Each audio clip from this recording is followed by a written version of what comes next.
హోటల్లోనే చూసి మేము ఇన్స్పైర్ అవ్వలేదు, మా ఇంట్లో చూసి మేము ఇన్స్పైర్ అయ్యాం. సో ఈ టేస్ట్ మీద కాన్ఫిడెన్స్తోనే అంత కాన్ఫిడెంట్గా చెప్తాం. మా మటన్ దమ్, పాయా దమ్, కీమా దమ్ టేస్ట్ చేయండి, అదిరిపోతాయి.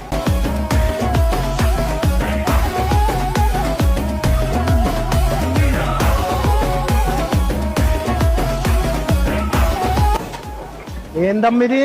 మటన్ పాయా దమ్. మటన్ పాయా దమ్.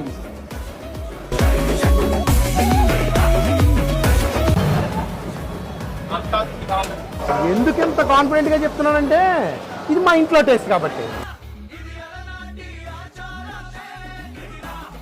ఇది మా ఇంట్లోనే దొరుకుతుంది. సో మా ఇంట్లో టేస్ట్లే మా హోటల్లో మేము సర్వ్ చేస్తున్నాం. సో ఆంధ్ర లార్జెస్ట్ రెస్టారెంట్ లో తప్ప ఈ టేస్ట్ మీకు ఇంకెక్కడ దొరకదు.